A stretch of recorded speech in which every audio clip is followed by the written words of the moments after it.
Good morning students. आज political में हमारा टॉपिक मूल अधिकार, जिसका वर्णन हमारे संविधान के भाग 3 में अनुच्छेद 12 से 35 तक है। तो इससे पहले 2 वीडियो हम पढ़ चुके और आज हमारे जो 6 मूल अधिकार है वर्तमान में, उन सभी का एक एक करके अध्ययन करेंगे। ठीक है, तो आज हम ले रहे हैं केवल पहले अधिकार, समानता का अधिकार। ठीक है, और समानता के अधिकार का वर्णन अनुच्छेद 14 से 18 तक है। अनुच्छेद कितने हैं? 14 से 18 तक। मतलब 14 से 18 तक 5 अनुच्छेद हो गए। 14, 15, 16, 17, 18। इन 5 अनुच्छेद का मतलब है हमारे समानता के अधिकार में 5 प्रकार की समानताओं का वर्णन किया गया है और उन 5 प्रकार की समानताओं का हम डिटेल से वर्णन आज पढ़ने वाले हैं। तो तैयार हो जाओ। पहला है विधि के समक्ष कानून का समान संरक्षण।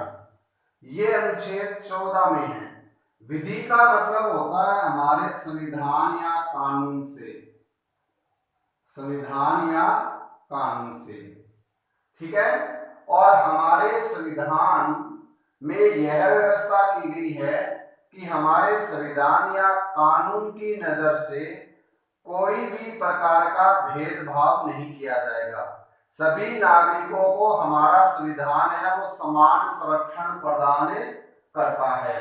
इसमें जो भेद है वो जाति, लिंग, धर्म, निवास स्थान, ठीक है, इसके आधार पर कोई भी भेद नहीं किया जाएगा।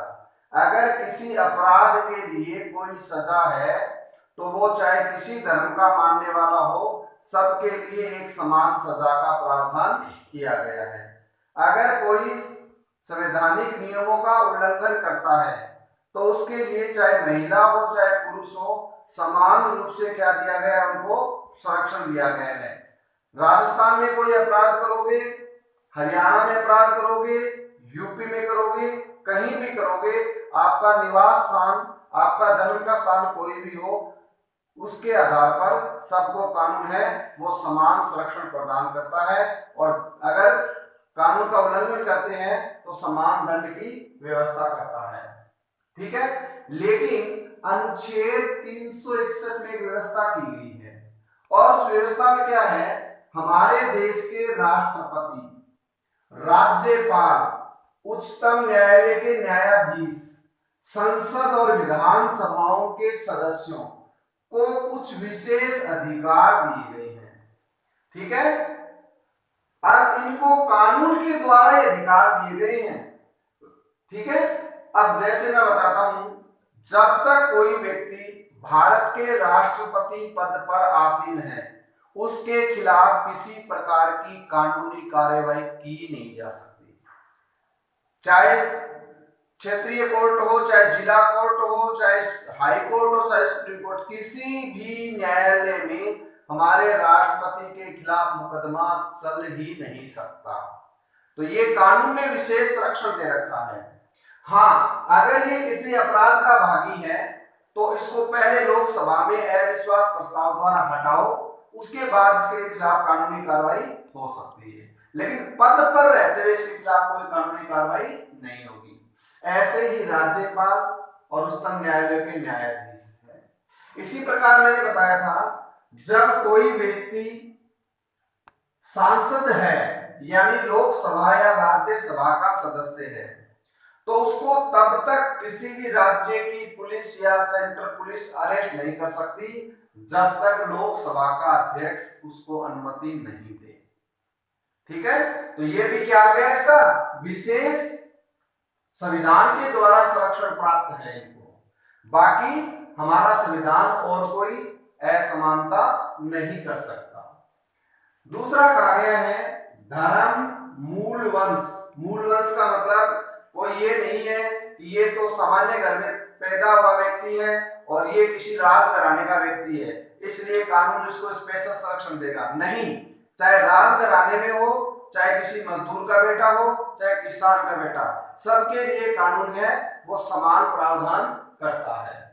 जाति लिंग, चाहे वो स्वर्ण जाति से हो चाहे पिछड़ी जाति से हो, किसी प्रकार का कोई संरक्षण हमारा संविधान नहीं देता, न ही किसी प्रकार का भेदभाव करता। लिंग यानी महिला और पुरुष के साथ भी कोई मतभेद नहीं है, दोनों को समान रूप से कानून संरक्षण प्रदान करता है। जन्म स्थान के आधार पर भेदभाव निषेध, यानी जन्म स्थान के आधार पर भी किसी के साथ कोई भेदभाव नहीं किया जाएगा।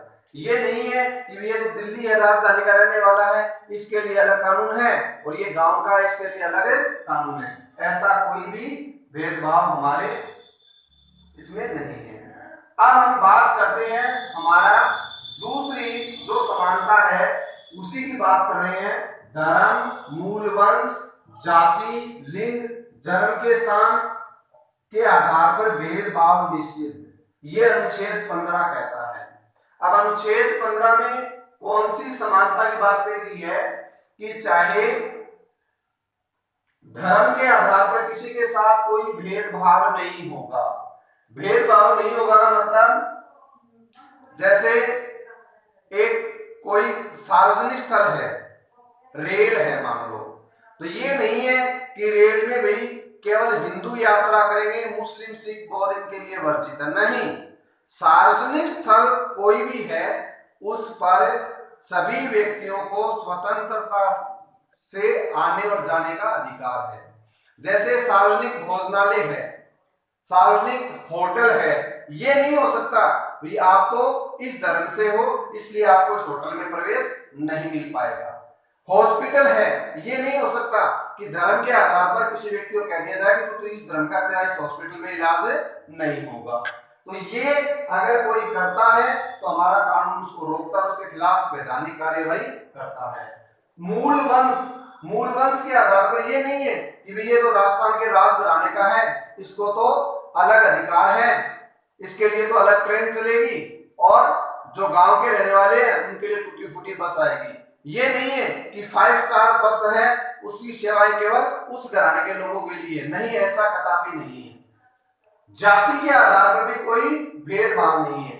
जैसे किसी विद्यालय में प्रवेश लेना है तो ये नहीं कह सकते कि तुम पिछड़ी जाति का, तुम्हारा इसमें प्रवेश नहीं होगा।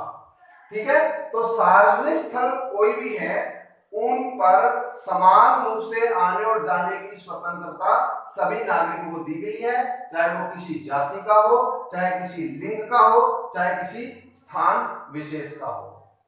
ठीक है, तो सार्वजनिक स्थलों पर प्रवेश की सभी को समान अनुमति है। अब देखो कई बार क्या होता है, गांव में कुआं बना हुआ है पानी के लिए, तालाब बने हुए हैं, तो ये नहीं हो सकता कि इस कुएं का पानी केवल ब्राह्मण ही भरेंगे, हरिजन मेघवाल इसका पानी नहीं ले सकते। हाँ, अगर किसी ने अपना कोई निजी कुआं बना रखा है वो वर्जित कर सकता है, लेकिन अगर सरकार के कोष से कोई कुआं बना है, कोई नलकूप बना है, कोई हैंडपंप बना है, कोई प्राइमरी डिस्पेंसरी बनी है, चाहे स्कूल हो, कुछ भी हो, उन पर वर्जित नहीं किया जा सकता। अगर कोई ऐसा करता है तो हमारा संविधान है उसको कानूनी रूप से दंड करेगा। लेकिन धर्म, जाति और मूल के आधार पर कुछ अपवाद दिए हुए हैं। निःशुल्क शिक्षा, जैसे आपको पता है 6 से 14 वर्ष तक के बालक को निःशुल्क शिक्षा का प्रावधान किया गया है। अब यहाँ छोटे बच्चों के लिए सरकार ने विशेष प्रावधान कर दिया कि इनको फ्री शिक्षा है। कोई 10वीं वाला ये नहीं कर सकता सर मेरी फ्री शिक्षा क्यों नहीं है, इनको फ्री मिली मुझे क्यों नहीं मिली, क्योंकि सरकार ने कानून बना दिया कि 6 से 14 वर्ष के बच्चों के लिए शिक्षा लेना अनिवार्य है, और वो शिक्षा सरकार है फ्री में उपलब्ध करवाएगी। जैसे आपको पता है आरटी के अंदर छोटे बच्चों का नर्सरी क्लास में एडमिशन होता है ना, तो वो सरकार ने अलग से प्रावधान किया है, कोई व्यक्तिगत भेदभाव नहीं है। स्थानीय निकाय, जैसे आपको पता है स्थानीय निकायों में जैसे नगर पालिका और पंचायत के चुनाव है, उसमें 33% महिलाओं की सीट आरक्षित है। तो कहोगे सर लिंग के आधार पर भेदभाव हो गया, ये भेदभाव नहीं है, क्योंकि हमारा देश है उसमें पुरुष प्रधान समाज की अवधारणा थी और हमारे देश में महिलाओं की स्थिति दयनीय थी। तो महिलाओं के उत्थान के लिए सरकार ने विशेष प्रावधान किया है। क्यों? क्योंकि महिला और पुरुष के बीच भेद होता था हमारे समाज में, ठीक है, इसलिए महिलाओं के उत्थान के लिए उनको आगे लाने के लिए विशेष प्रावधान किया गया है। लोकसभा, राज्यसभा व विधानसभाओं में एससी और एसटी के लिए सीटों का आरक्षण। अब लोकसभा चुनाव होते हैं, कुछ सीटें एससी के लिए आरक्षित है, कुछ सीटें एसटी के लिए है, कुछ सीटें और विशेष पिछड़ा क्षेत्र उसके लिए है। तो ये प्रावधान कोई जाति के आधार पर भेदभाव नहीं है, क्योंकि हमारे देश में जो ये एससी और एसटी के लोग थे वास्तव में ही बहुत पिछड़े थे। तो इनके उत्थान के लिए सरकार ने अलग से कानून बनाया है, इसलिए ये इनके अपवाद हैं।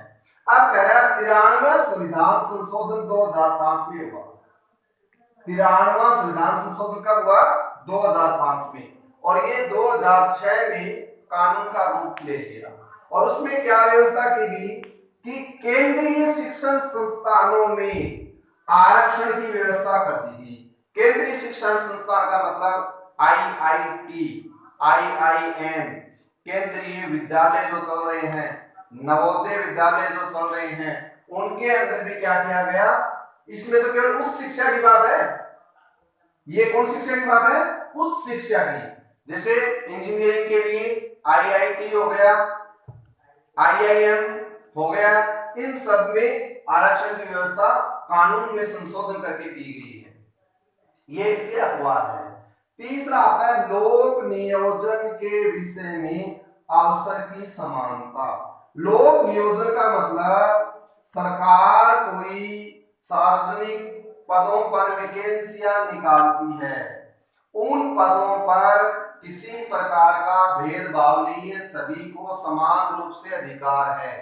कोई भी व्यक्ति हो, किसी भी जाति का हो, किसी भी धर्म का हो, लेकिन होना चाहिए वो भारतीय। वो क्या है? इन पदों पर नियुक्त किए जा सकते हैं। कब? जब वो ऐसी योग्यता रखते हैं, ठीक है ना? उनके लिए योग्यता निर्धारित है, वो योग्यता अगर पालेगा उस पद पर वो आ सकता है। ये व्यवस्था की गई अनुच्छेद 16 में, ठीक है। और इसके अपवाद क्या है? राज्य सरकार कुछ सेवाओं के लिए केवल राज्य के निवासियों को अनुमति दे सकती है। आपने देखा होगा अपने यहाँ शिक्षा विभाग में बहुत सारे टीचर ऐसे हैं जो हरियाणा के हैं, यूपी के हैं, यहाँ आकर गवर्नमेंट जॉब कर रहे हैं राजस्थान सरकार में। क्यों? क्योंकि वही लोक नियोजन में समानता, यानी हरियाणा का व्यक्ति है तो क्या राजस्थान में नौकरी नहीं कर सकता? वो भारतीय है, कहीं भी अप्लाई कर सकता है, जॉब कर सकता है, उनके लिए कोई प्रतिबंध नहीं है, ठीक है। लेकिन सरकार को ये छूट दी गई है कि कुछ सेवाएं ऐसी है जिसके लिए केवल राज्य के निवासियों को अनुमति दे सकती है, राज्य से बाहर के लोगों को उनमें परमिशन नहीं होगी, ठीक है। सामाजिक व आर्थिक आधार पर पिछड़े को आरक्षण, लेकिन इसका भी अपवाद है कि हमारे देश में सरकारी नौकरियों में आरक्षण की व्यवस्था की गई है। एससी के लिए सीट रिजर्व कर दी, कितनी सीटें एससी के ही लिए आरक्षित है, एसटी के लिए कर दी गई। तो ये कानून में आरक्षण का प्रावधान करके किया गया है, ठीक है। लोक नियोजन में जो आरक्षण है वो इस अवसर की समानता का एक अपवाद है। ये भी क्यों किया गया? अपवाद नहीं कर सकते, क्योंकि ये जो एससी एसटी के लोग हैं अति पिछड़े थे, ये एक प्रकार से सामाजिक जीवन नहीं जी रहे थे, तो इनको सामाजिक विचारधारा में लाने के लिए क्या किया गया कि इनको अगर नौकरियां मिल जाएगी तो ये स्थायी रूप से निवास करेंगे और एक अच्छा सामाजिक जीवन जीना शुरू कर देंगे, इसलिए इनको आरक्षण दिया गया। और ये आरक्षण स्थायी नहीं है, 10 साल के लिए बनाया गया था, लेकिन वर्तमान में हमारे देश में वोटिंग की राजनीति है, उस राजनीति के चलते कोई भी इसको हटा नहीं पा रहा है। जब 10 साल पूरे होते हैं, अगली सरकार होती है फिर बढ़ा देती है 10 साल के लिए, ठीक है। ये था सामाजिक आर्थिक आधार पर। अब इसमें चौथा बिंदु आता है अस्पृश्यता का अंत। अस्पृश्यता का मतलब होता है छुआछूत। ठीक है, तो हमारे देश में क्या था कि जाति के आधार पर बहुत सारी असमानता छुआछूत थी।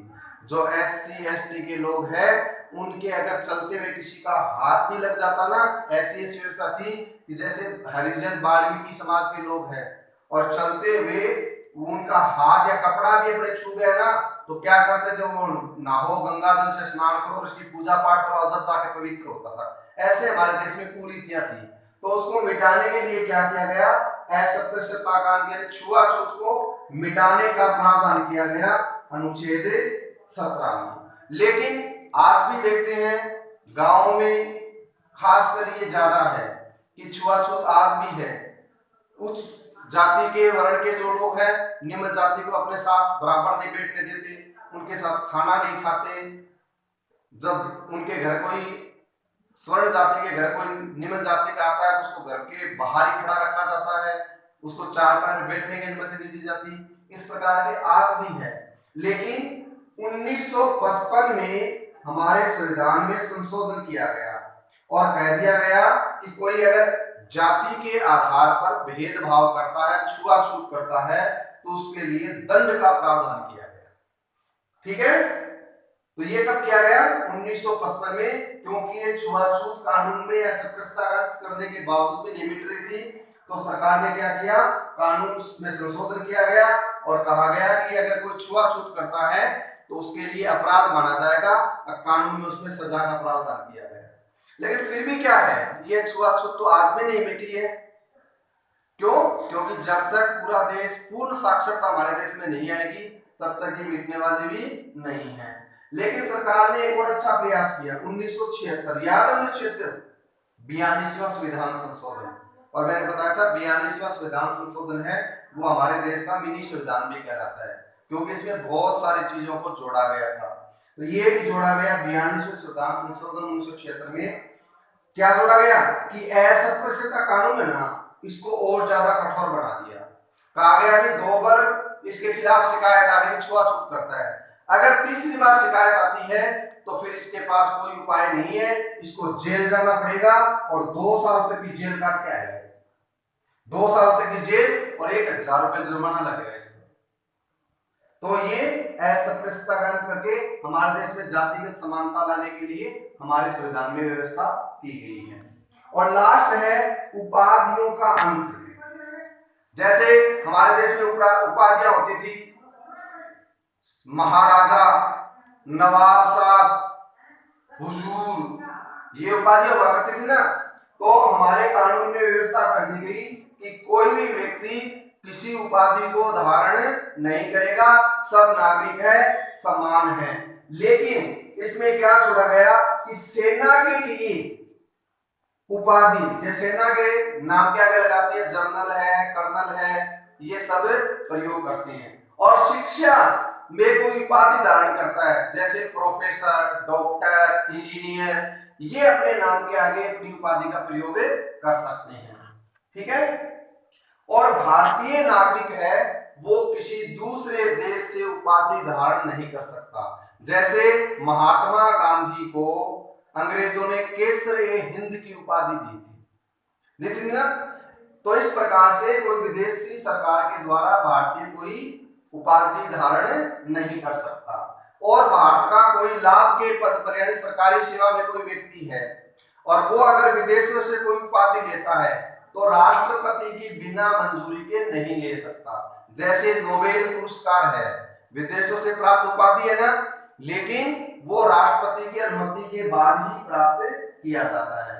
लेकिन ये है ना, ये जो उपाधियों का अंत वाला है, इसमें किसी प्रकार के दंड की व्यवस्था नहीं की गई है। ठीक है, हाँ, लेकिन सरकार के पास, संसद के पास ये अधिकार है, इसमें दंड संबंधी कानून बना सकती है। अभी तक तो बना नहीं है। जैसे मैं उदाहरण देता हूं, किसी व्यक्ति को भारत रत्न मिला है तो वो भारत रत्न अपने नाम के आगे लगा रहा है। जैसे सचिन तेंदुलकर को मिला तो आया सचिन भारत रत्न तेंदुलकर, वो लगा रहा है। क्यों लगा रहा है? क्योंकि सजा का प्रावधान नहीं है। तो ये जो प्रावधान है वो निर्देशात्मक है, आदेशात्मक नहीं। और सरकार चाहे तो इस पर कानून बनाकर इसको भी अंत कर सकती है। ठीक है, अब अगला अधिकार है स्वतंत्रता का अधिकार, वो कल हम अगले वीडियो में पढ़ेंगे। आशा करता हूँ वीडियो आपको अच्छा लगा, समझ में आया होगा। तो आप इस सभी को अपनी फेयर नोटबुक में नोट कर लेना और इस वीडियो को लाइक और सब्सक्राइब जरूर कर देना। Thank you.